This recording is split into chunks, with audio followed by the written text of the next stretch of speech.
you can't have it both ways. It can't be okay for companies to do the thing as long as you agree with them, but not okay for them to radiate their values if you don't agree with them. Business is messy and unpredictable. Sometimes lonely. So lonely. So lonely. And inspiration can often come from really weird places. We pick up where the bullet point blogs and the highlight reels leave off. We start with the stories. Welcome back to So Here's My Story. I'm Jody. I'm Elliot.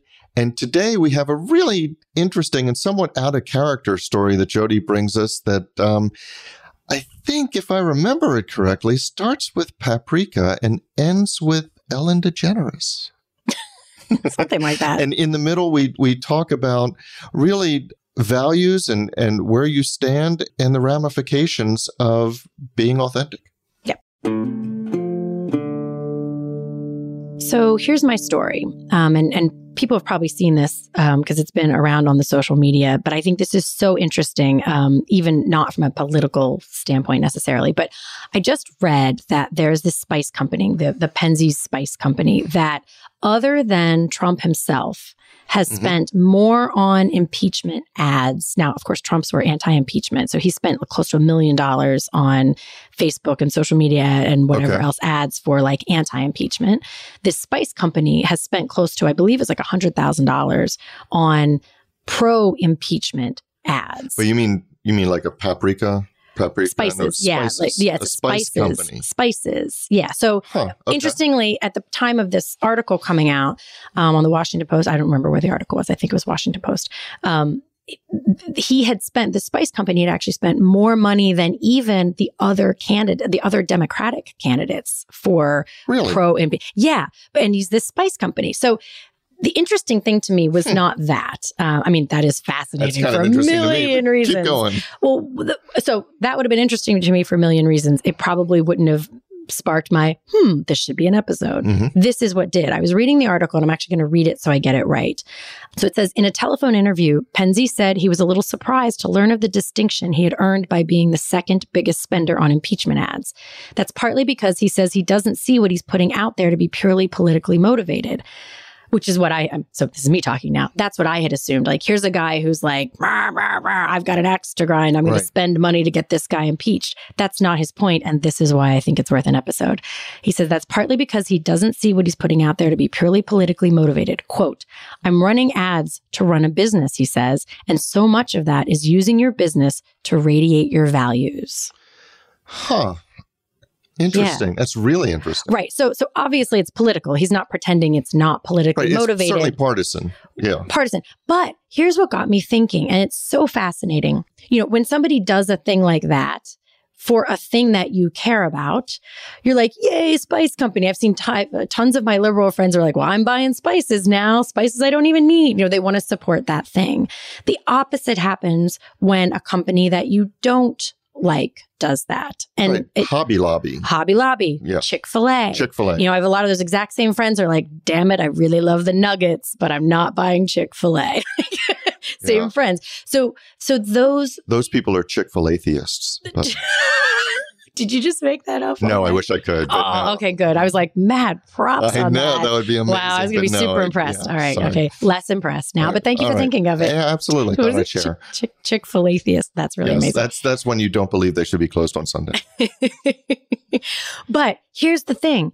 Maybe this is obvious, but I feel like it's not, because I see people get angry that a company, and the two versions I just cited, this end of the spectrum is if you're a liberal-leaning person, they're the exact same concern, you know, the exact same thing happens if you are on the other end of the spectrum. And I think the part that gets lost sometimes, it's like if you disagree with the value statement that somebody is making by radiating their values with their business, you think they are bad. Like they shouldn't be allowed to do that. I have had that reaction before. And I do think there are nuances to this. There's a difference in I'm throwing my money behind this thing versus the decisions you're making affecting the people who work there. You know, there's a lot of layers here and we probably won't be able to get into all those nuances. So you know, I'm going to want to caveat a lot of things we say here, but there's this overarching thing that when you have a business or when you have a human form and that you get to say things, you have the opportunity to radiate your values.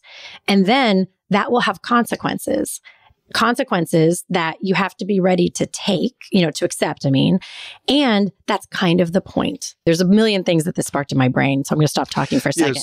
So first of all, I'll go back to, it is kind of the point. As I've heard, a friend of mine always says, is that people like vanilla, but nobody loves vanilla, right? So, and that goes to standing for something or being something other than just middle of the road. That said, there's an argument, and this is on the political side, and then we'll get back to the business side, but there's an argument that you don't get to applaud the spice company and condemn the baker or the baker that won't make a cake for a gay wedding. This is the crazy nuance, because I do. Right. No, I do too. I absolutely do, because I think one is very hurtful and exclusionary, and there are so many things wrapped up in that. But that's because it aligns with my values. Yes, and so but they are on the same spectrum. Correct. Those things, just like Chick-fil-A on not opening on Sundays, and Hobby Lobby, and who was it? The owner of a certain sports team. I'd like to say the Miami Dolphins, so I will. The Miami Dolphins. Was really castigated, and people were talking about boycotting because he was, and Soul Cycle, it was the same thing, because they were donating a lot to the Trump campaign. So people who didn't agree with that, and he wasn't even doing it through the business. He was doing it through personally, but he was the owner of these things. So yeah, I do think that Wait, was there a dot? You referenced them, but then you didn't. I think that's the same. I think that's the same thing. People castigate these people for radiating their values or for standing up for their values, and they say that's horrible, as if the business should be neutral. I don't think the business or the business owner should be taking a position on this. Right. So that is okay. There's two sides to this, and I hope it doesn't get confusing if we keep bouncing back and forth between the two.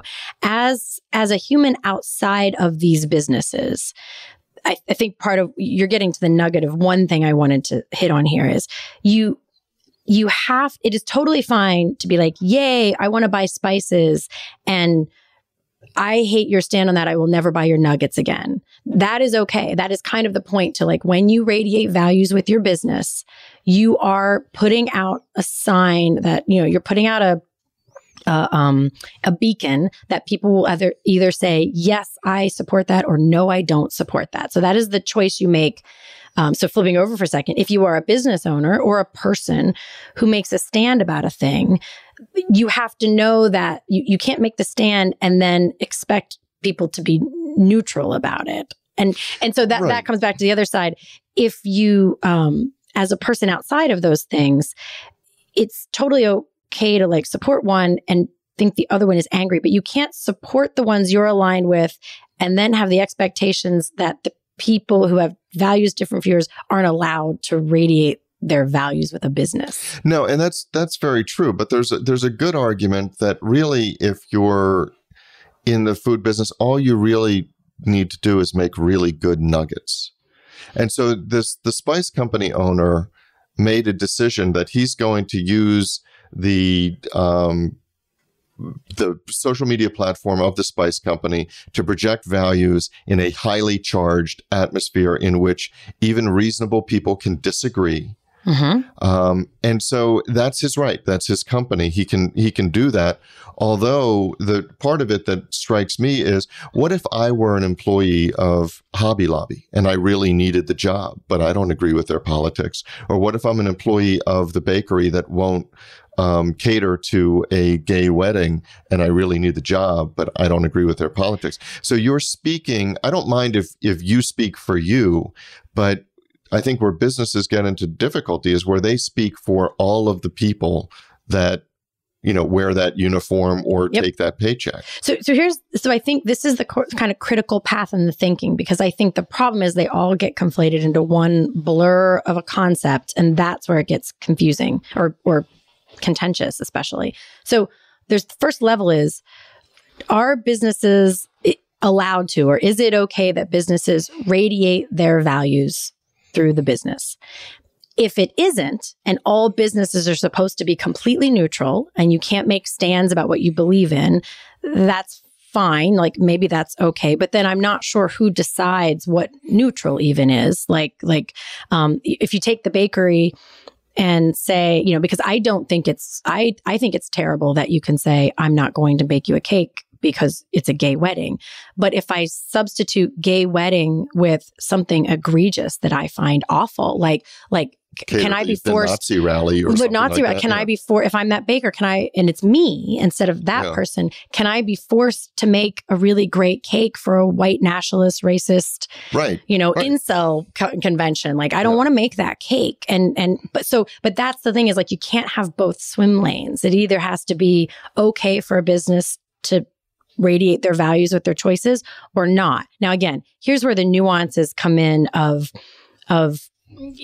rights and effect, but again, these are my values. I make a huge distinction between gay wedding and somebody who feels horrible to me, but those are my values. This is why this is a hot pot of, because I hear things coming out of my mouth that I don't even like the way it sounds, that I'm making a distinction or I don't want to make a distinction, but that's because those are my values. And that's why it's like we all have this filter of values. So if it's okay for businesses to radiate their values, which I don't know where else to go, but that being a yes, because otherwise that feels like some sort of strange communist state or something, then this conversation comes up of, if that's okay, then what has to be okay is knowing that you're going to say, I pick yes to that and no to that, but it can't be like, I pick yes to the ones I agree with and the other ones shouldn't be allowed to do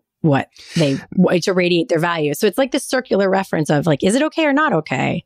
No, and then that's true. But I'll tell you, so I decided I would never have a political post on any of my law firm marketing platforms, social media platforms, et cetera. I just don't. I have people of all political persuasions, and they don't come to me for my political advice. They come to me for legal advice, and I want their businesses to succeed, et cetera.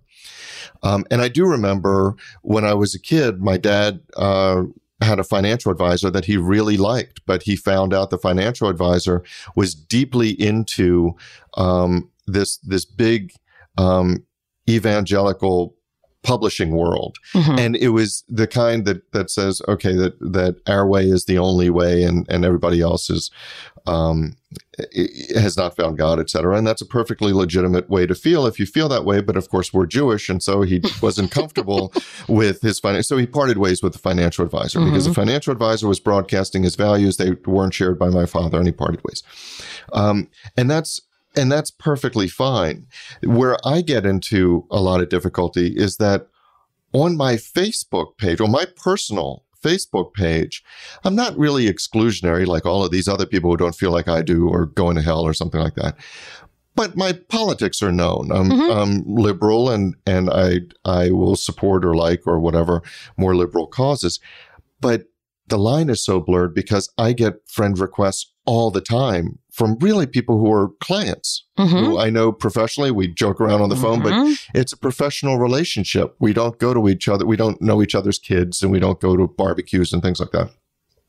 So now it's almost as if there is no private platform anymore. Especially when the name of my company is you're literally called, right. But if you're the standard bearer, anybody who's a CEO or well-known in their company, all of a sudden people look at them, and if they're going to pick somebody, the Cory Booker rally, then, the company's associated with that. So I get this topic comes up in leadership conversations all the time. And it never did 10 years ago, because it used to be that, the political divide was not a gigantic divide. For the most of history, at least my adult life, differences in politics were primarily like economic decisions. There were people who I thought had very different views than me, but they weren't People that don't get different. into fights over trickle-down economics. Well, actually they do, but not much. Not 10 years ago. Not as much. Yeah.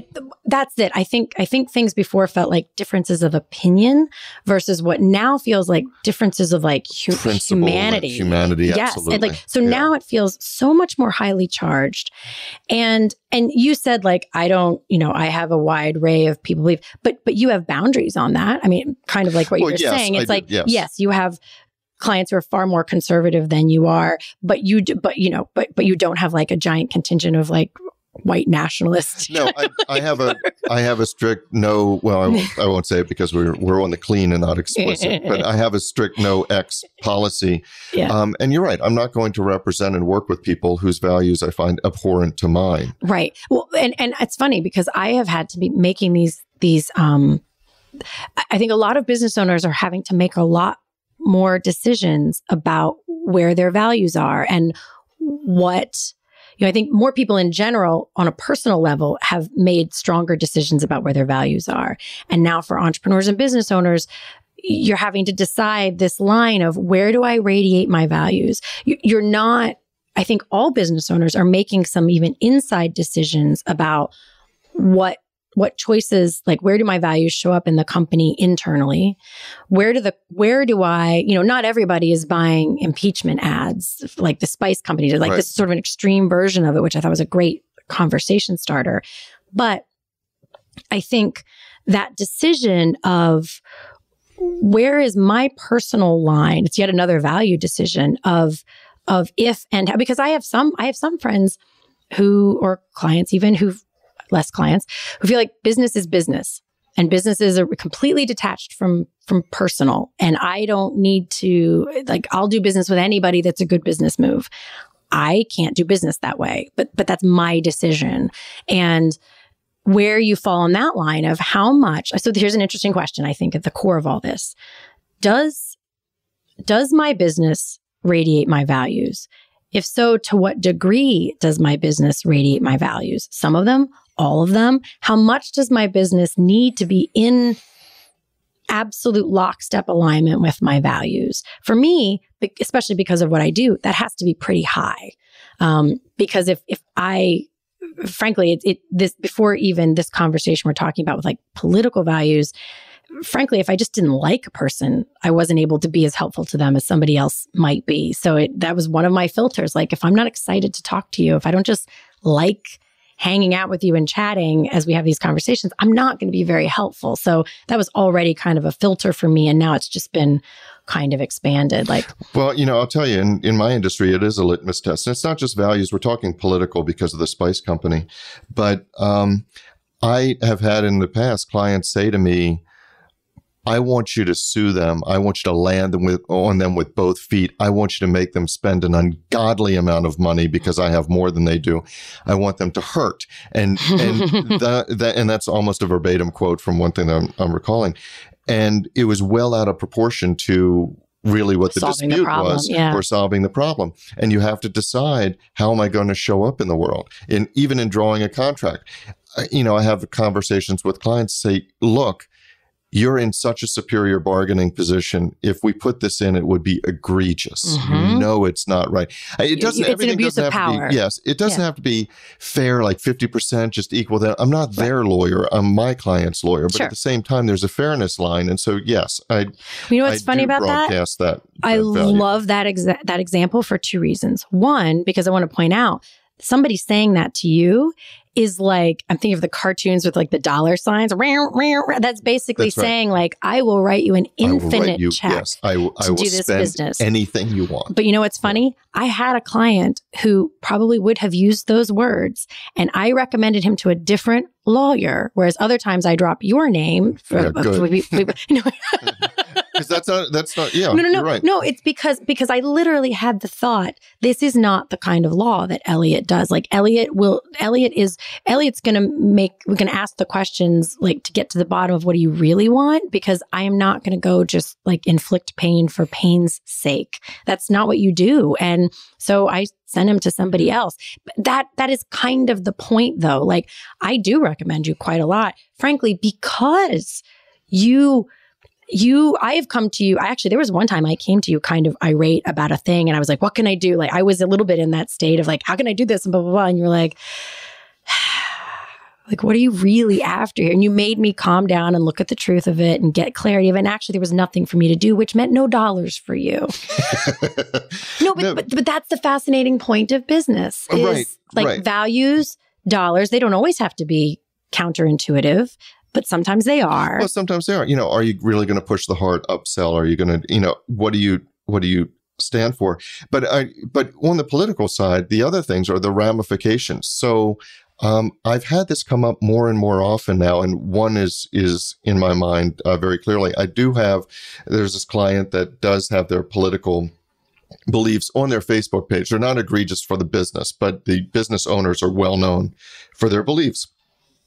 So they recently had an employee leave but left, tried to take business and sent text messages to them citing their beliefs and saying, "I will make it my life's mission to destroy you." Those were literally what they said. And then there was a string of profanities that I'm not going to say here.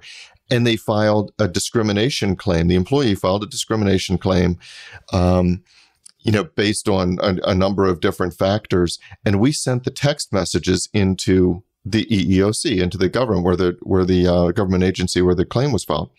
Now, and that could go one of two ways, because the person who was the caseworker for the government agency was appalled by the employee's text messages. And we learned happens to agree with my client's political stance. And so that case never saw the light of day. But I'm curious. So here's the fascinating thing. This is lovely. This is a perfect example, because I don't, the way you told the story, and therefore still don't, know whether the values that person is making are really like, I will take this to my grave, whether those align with mine or not. And if I imagine that they do, if the person making the complaint, if I agree with them, then I am upset by the fact that never saw the light of day. In fact, I got angry and very emotional. How dare they? How dare they? Yes. If I don't agree with them, I'm like, yeah. Good for them. That shouldn't see the light of day. And this is my point. This is my point. And so it's this, I think that the scary thing, and I think it's why a lot of people choose to not radiate their values with their business, is that when you imagine radiating your values or making a stand for something or be very direct and outspoken, you can romanticize the part where lots of people are like, yeah, and that's a lot of fun. But you have to realize that will also probably come with a lot of hate. And this is kind of an aha for me right now. It's that, because one of two things is happening. There are probably a lot of people out there who will never buy those spices again. Right. But there are tons of people who are buying those spices on purpose now because they want to support that company.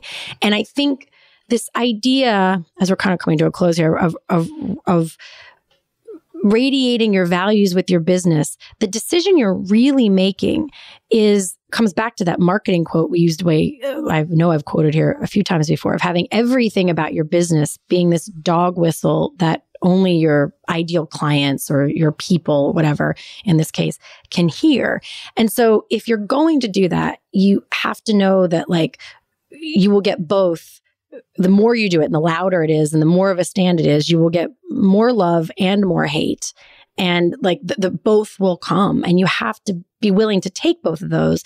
But I think from the outside of it as well, just that awareness, and I'm digging back into things we already said here, that awareness of you can't have it both ways. It can't be okay for companies to do the thing as long as you agree with them, but not okay for them to radiate their values if you don't agree with them. No, that's true. And there's one last thing, and I know we're going a little bit over, but what really brought this home to me that was really interesting was the recent dust up with Ellen DeGeneres sitting next to George W. Bush at a baseball game. Oh, see, that's a terrible example, because I have such conflicted. You can't bring this up in our 23rd minute. I know, but what really brought that home is Ellen came out on in response to a lot of the hate mail or negative comments she received, saying that, look, I'm going to accept people. I'm going to, we're friends. And it was a really beautiful statement that she made. Now, I had, in response to that, on my Facebook feed, I have a good friend of mine who's gay, and he came out with a very anti-Ellen message saying, no. What George W. Bush did, he delegitimized. He was trying to change the Constitution. He tried to change the Constitution. I wouldn't have my husband. My relationship was not valid. And so my friend, Mike, was making really good points too. And it was... No, I'm literally in the moment of like when she first made that statement, I was like, yeah, people don't have to agree, blah, blah, blah. Frankly, because it didn't affect me as much. Frankly, I had forgotten how much I hated that part of George Bush. Time has come in. And then I saw someone else's perspective. I was like, oh my God, I forgot about that part. And which is terrible, but true. And so then I was like, oh man. And I don't know where I fall on that right now. I haven't quite gotten far enough to sort through my own thoughts on it, but that is kind of the point. Ellen is radiating her values. Other people are radiating their values. I'm listening to both of them. I don't know where my values, because now two of my values are actually standing. They're competing side by side, and they're looking at each other, and I'm confused, and I don't know I don't know how to come down on that. And that is the whole point about, I think, a word that I use like 12 times a day now. This, like everything else in the world, is not binary. It like nothing, like when something seems super simple, you probably aren't thinking about everything that's involved. So that's our story. But the discussion doesn't have to end here. No, it does not. In fact, we don't want it to. No, we don't. That is why we actually have our private Facebook group, which we started to make sure that we could get your comments, your rants, your thoughts, your stories. You can find links to that group as well as show notes and links to subscribe via email and how to find us just about anywhere you can possibly find podcasts at sohere'smystory.com. And you can also find us on Facebook and Twitter at SHMS Podcast. And since we know it takes a village. Yes, it does. We'd like to thank our village, our super talented, incredibly patient team. And occasionally snarky team. Yeah, but in the best of ways. In the best Lovingly of ways. Snarky. Yes. Good mockery. So a huge shout out to the people who actually help us produce our show. First, our sound engineer, Tom Hansen. Thanks to Christy Schmier for our brilliant show notes and all the other fantastic writing she does for us. And to Taylor Mathauer for doing just a little bit of everything. Including wrangling us. Which is no small feat. No, it's not. This is Jody Hume. And I'm Elliot Wagenheim. And you've been listening to So Here's My Story.